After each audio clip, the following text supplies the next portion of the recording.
On the 14th of November 1940, during the Second World War, the English city of Coventry was devastated by a series of bomb raids from the German Air Force, killing hundreds of people and destroying much of the town as it was known.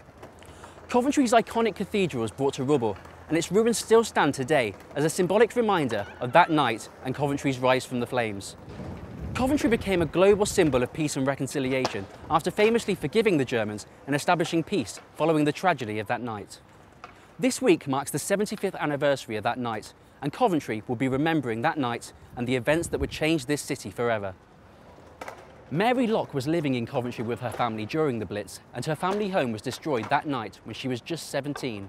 Many of Mary's friends and neighbours died that night, and tragically, her mother passed away 2 years later, believed to be because of the trauma and anxiety that the family went through as a result of that night. With an incredible desire to help others, Mary went on to join the Civil Defence Fire Guard, where she became the only female instructor, and she has dedicated much of her life to helping others since. Today, Mary is a member of the Civil Defence Association and is believed to be the only surviving member from Coventry. Now aged 92, Mary continues her voluntary services, and her strength and commitment has been recognised on a number of occasions, most recently when she met Prince Edward, who expressed a deep interest in her story. This is Mary's story.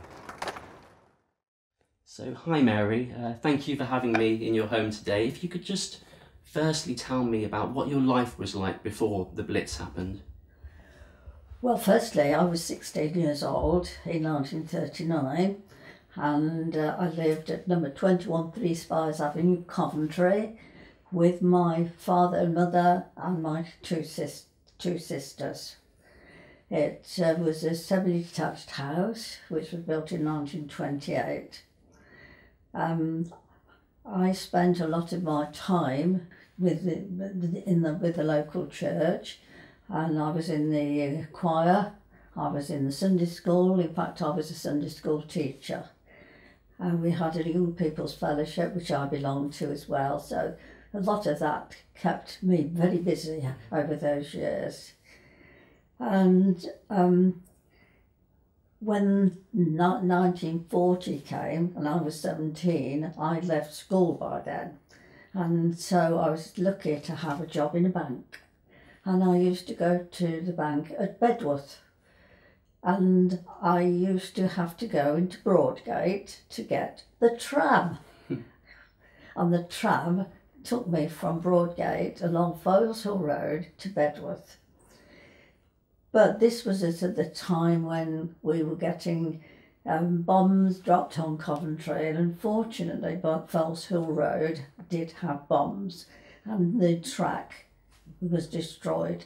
So then I thought I was really quite grown up, because I used to go to work on a train and I caught the train at Camden Road Station to go to Bedworth, which was really quite good. I went to school right next to there every day.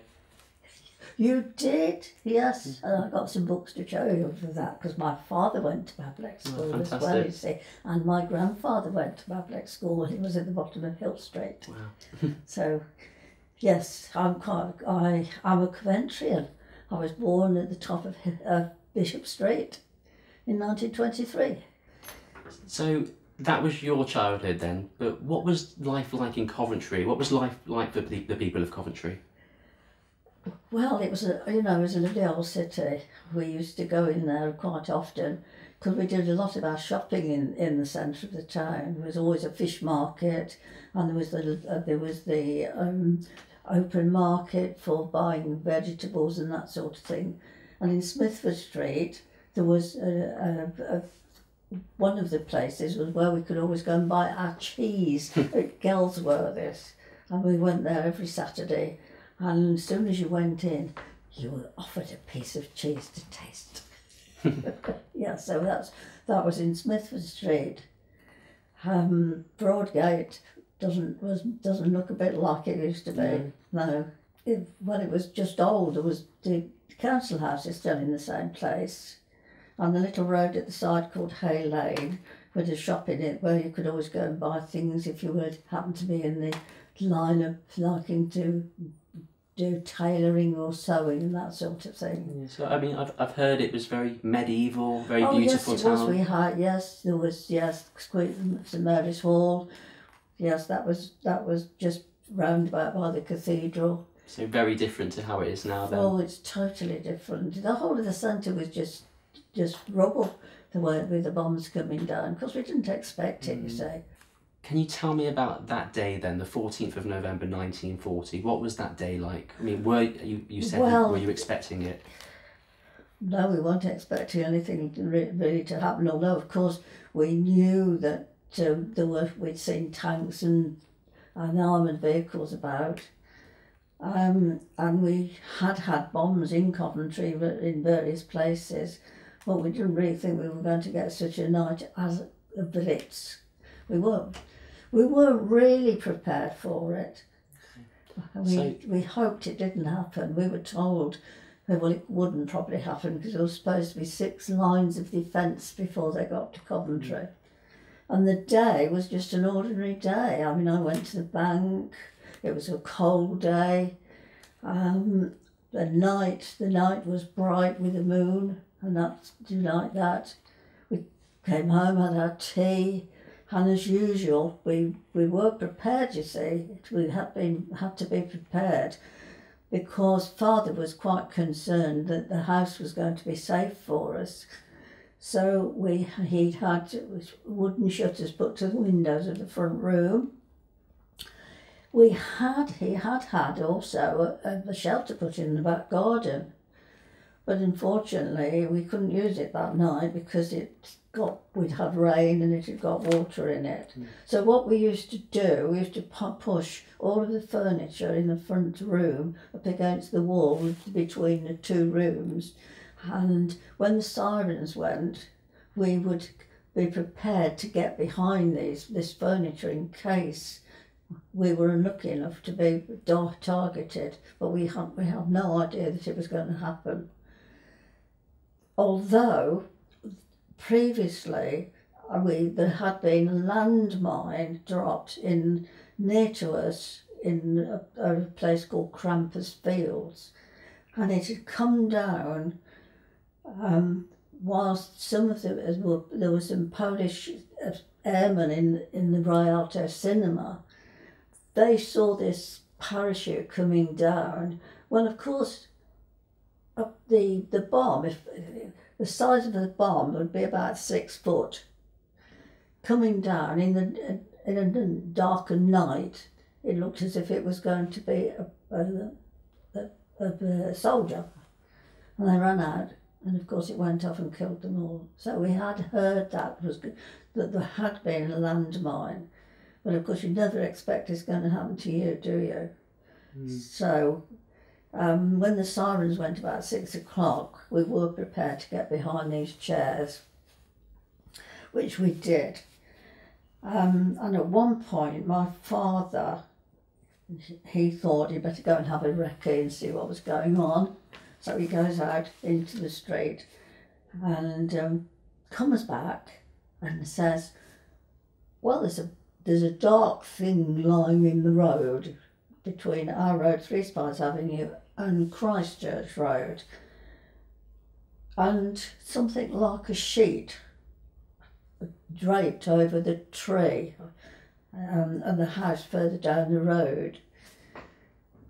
But we didn't know what it was. We didn't think. I suppose we didn't think about it being a bomb. It was never suggested it was a bomb. So anyway, he got back into the house and behind the furniture, and about, I suppose it wasn't more than 10 minutes or quarter of an hour later, to our horror, all this stuff was all being poured down all over us, which was plaster, not so much bricks, but plaster and rubbish all coming down over us, because the landmine, as it was, had exploded. The story going that several men around in the vicinity had gone along to see what it was, but it hadn't. But we're never sure whether they touched it, or whether it's delayed, or the vibration set it off. But it went off. So what time of night was this? That would be about 9:30. So quite early then? Oh yes, Okay. yes, quite early, yes. Very early, really. Mm-hmm. And of course, the sky was lit up with all these sentry bombs coming down. It was bright moonlight night. The sentry bombs were coming down like raindrops, as you might say. Well, can you just imagine? You've got all this stuff falling on you, and well, I know I was shaking. We all clambered out. All of us, that's 5 of us, clambered out. Wondered what had happened.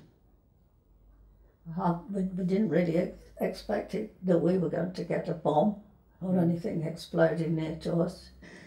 And I have to say that I think we would have been killed had it not been that my father had shutters put to the windows of the house, because it did stop the glass damaging us, really. We clambered out, went into the back garden. We were all alive, which was marvellous, really, which made really a miracle.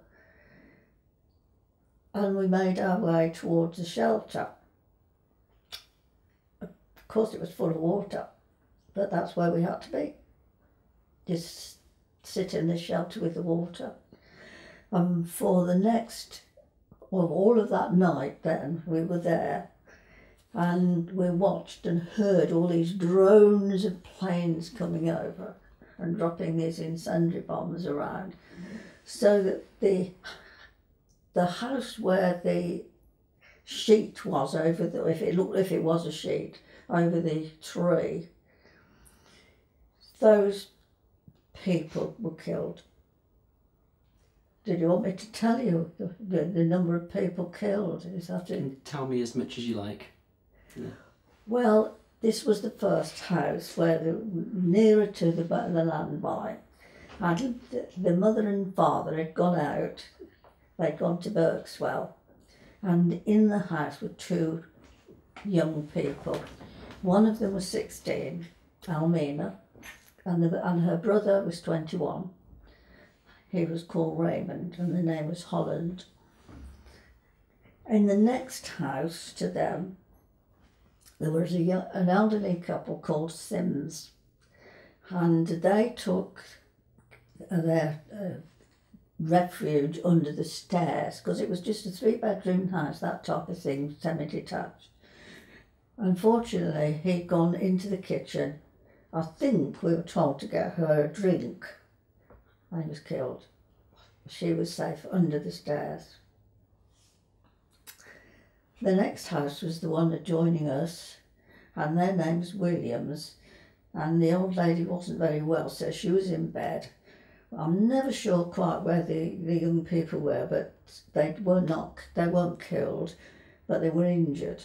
But the old lady, I'm afraid, she was killed, and her body wasn't found until the February.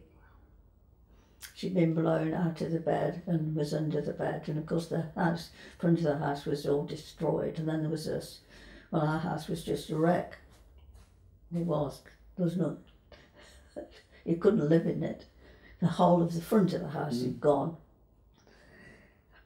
Next door, in the next pair next to us, the man who lived there, their name was Borsa, and he'd gone to look to see if he could do anything with the bomb, and he was killed. So there were about 6 men, fathers in the area, lost their lives on that night because the bomb went off. But we're never sure whether they touched it, tried to move it, or it was delayed. And we never found out since. So was this all when you were in the shelter? This was before we got to the shelter. So we stayed in the shelter then, and of course we could just see all these cinders raining down around us. And the very first house where the young people were, that just set alight with the incendiary bombs, but we couldn't do anything about it because, of course, we hadn't got any water, only under our feet. And it just burned. We couldn't. That was it. I can't really remember now what happened to these other people. Although I do know that the young couple went down to the first aid station, which was in Banks Road, which was where the ambulances were, and that was when one of my relations who was there realised that we could be in trouble and came along to see and help us. So when the sirens went to all clear at 7 o'clock, that was when we were found to have lost our house, and we just stood there without a home, with just what clothes we'd got on, what we were going to do. I've always tried to put my feet in the shoes of my mother, perhaps, particularly, and think there they have all these years striven to buy the house, bringing up a family, and all of a sudden you haven't got a home. What are you going to do now? You didn't expect any of this. And what about in the night when the bombs were falling? What were you feeling then? Terrible. Yeah, you wondered if they wouldn't be going to be falling on you again. You could easily have come and hit our shelter, which was in the garden, because they were falling, as it were, all over Coventry indiscriminately. We didn't have another one near to us as it happened. It was just one of these landmines. I think I've been told that they used them as mines previously. It wasn't a usual thing for it to be a mine on a parachute. Most of them came down and direct hits, big hole, people killed, which is what happened in the centre. I don't think there was any landmines in the centre. It was just bombs coming down anywhere, which is why the cathedral was destroyed, and of course they couldn't save it because they hadn't got any water. Yes, you've been in the cathedral, I expect. Absolutely, Have you many seen times. the new one and how it's been built to be with the old one? Sir Basil Spence did that. Have you seen the tapestries? Absolutely, yeah. Beautiful. Yeah, yes. I have at one point, because my brother-in-law plays the organ, not in the cathedral, but he used to sing in the choir, so I've actually sat in the stalls, the choir stalls at Coventry Cathedral as well. Yes. Wow. And all the pennies, all as you go in, they're nearly worn now, I suppose, haven't they? So that morning then, you're standing in front of your destroyed house. Yes, which is in ruins. And what are the people of Coventry going through? How did it affect you, your family, and the people around you? Well, we were devastated. We all got to start to think of a new life, where we were going to live. As it happened, my mother had got a sister who was married, got a house at Carsley. And so we then, for the next 2.5 years, went to live there. But I think the trauma and the anxiety of losing a home, and then you've got 3 girls. My father had always got a job, he worked at the Daimler. It really took a toll on her. 2.5 years afterwards, she died. She was only 45.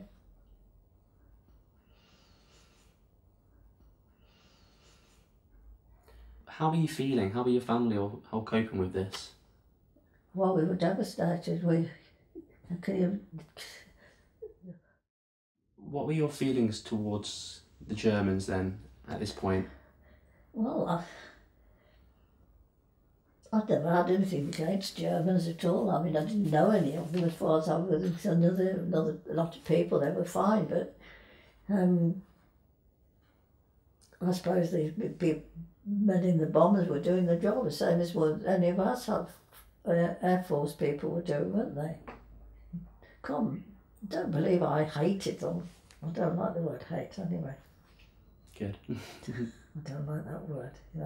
They were doing the job. I think they came off worse, really. It's no good trying to solve a problem by doing the same as what people are doing to you, is it? Absolutely. You don't solve a problem like that.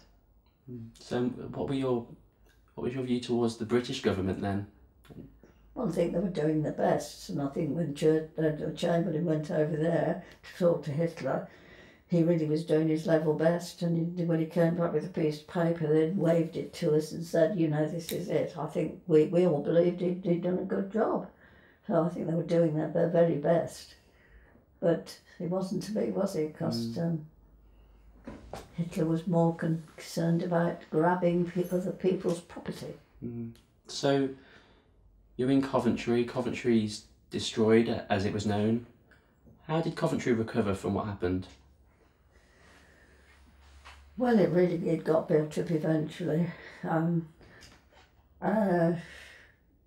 We certainly weren't going to be defeated, so everybody pulled their weight, did whatever they could, and the rubble got moved and buildings got not totally built up, because most of them had to be prefabricated buildings for starters. We just carried on, everybody just carried on working and doing what they could to keep going, because we were not going to be beaten. We hear that Coventry forgave the Germans. We hear that yes, we did. Coventry became a city of peace and reconciliation. Yes. So Yes, how did it all happen? We had the Pope come, didn't we, at the time to the cathedral. I didn't go to that ceremony, but I believe he did at the time. He was the Polish Pope, and he came. So yes, I think we've tried to forgive as far as we can what happened. You have to, I think, in life, don't you? You can't go hating people all the time. How did the events of that night shape the rest of your life? Oh well, very much so, because all of a sudden my life had changed. It was not quite the same sort of, when you're living with somebody else in someone else's house. You haven't quite got the same freedom, and when you're 17, you are allowed to do more things than when you're under parents' thinking. So yes, it made quite a bit of difference to the way we could lead our life and the way you would lead your life, because there wasn't some of the things you could do, that the freedom really that we would have had. But I joined the civil defence after that and became a fire guard, so I had that in my life, which gave me another way of thinking and helping, and I did that until the end of the war. And you do volunteer work as well, is that right? Yes, I've done a lot of volunteering work in my time, really, because I used to help a lot of people who were less fortunate than myself. I've always driven a car, so I've always been able to give people lifts here and there if they needed it, do shopping and take them to the hospital and that sort of thing. Do you still drive now? I do still drive now, yes. I only drive, I did the maximum this year, 600 miles. So what else have you done then with your life? Well, mostly, I had a shop. Oh. Yeah, I had a shop in Rugby. I had it for 19 years. And I sold wool and that sort of thing. And I used to do fashion shows, yes, for the various women's organisations.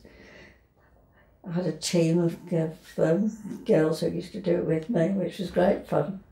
It was. Showing off all the garments you could knit with wool or crochet, yes. So that took up quite a few years, you tell of my shopkeeping years.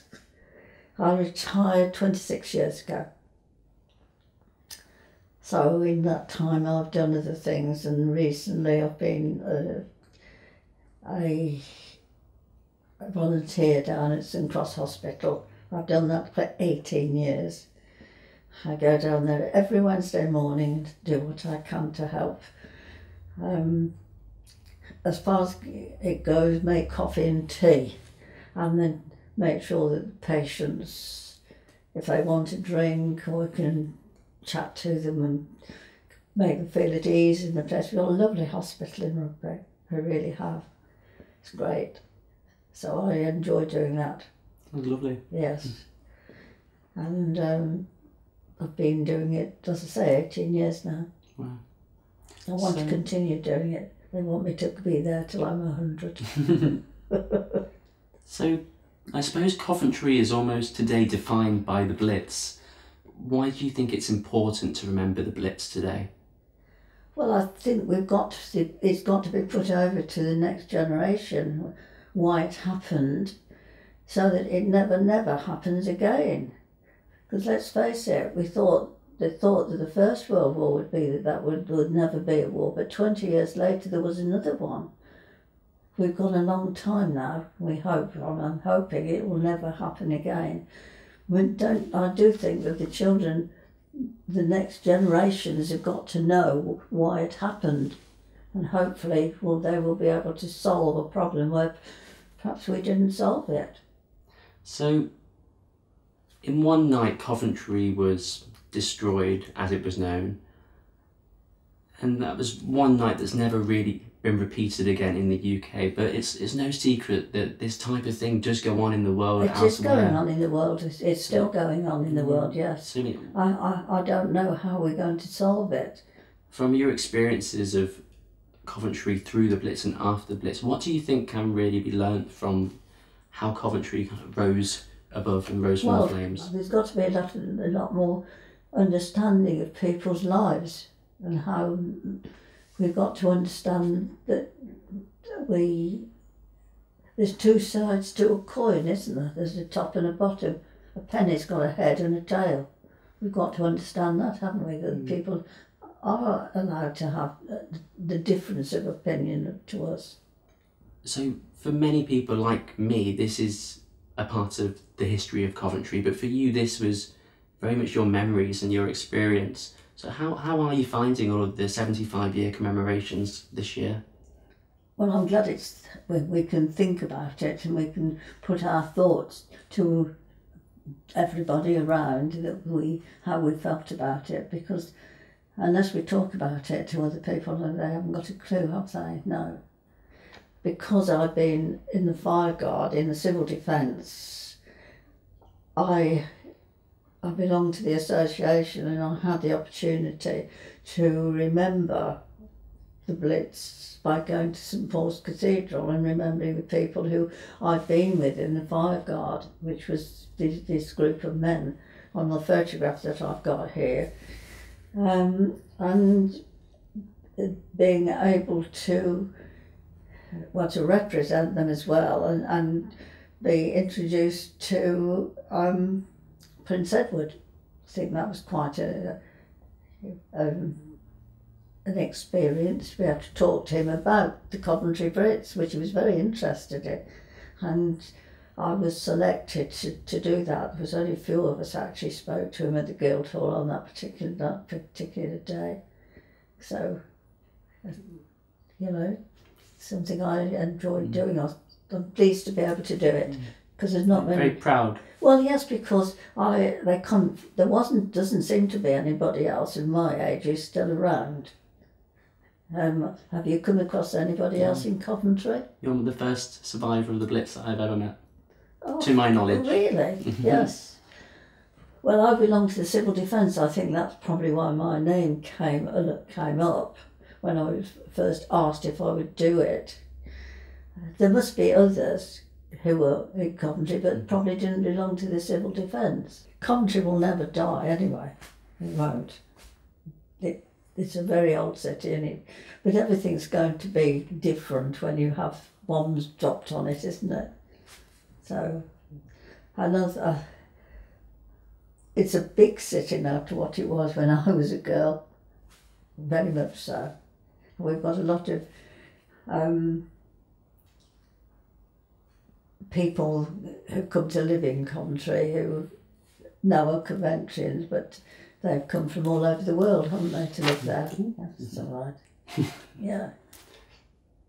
Are you proud to be from Coventry? Of course, yes, yes. I tell everybody I'm a Coventry. If they are, you know, if I have the opportunity, especially if somebody says, well, because we're being at the hospital, we do get a lot of people come to rugby who come from Coventry because they like coming to our little hospital. Well, not so little now. And when they say they come from Coventry, I say, well, where do you live in Coventry? Because I'm a Coventry, and then sometimes I've always feel I'm a relation. Yes, I have got loads of relations around Coventry, of course. You're a Coventrian. You went to one of the big schools at Coventry. So I mean, what were you born here? I was born in Walsgrave Hospital in 1990. Right, yes. I lived in Coventry in Binley until I was 7 years old. Moved over to the other side of Coventry in Tile Hill, and I've lived there ever since. Tile Hill, do you? I do, yeah. I've loved Coventry. I love the history of Coventry, and and it's been really wonderful to speak to you today. Yes, and of course you went to one of the major schools of Coventry, Bablick. Yeah. Yes. So I mean, I just want to say thank you really for having me today and for sharing your story with me. And I suppose as a Coventry lad myself, thank you for being a part of bringing Coventry back to life. Yes, well, thank you for having me. I hope I've been able to give you a little bit of an idea of what Coventry was like when I was your age. Absolutely. Yes, a long time ago. Long time ago.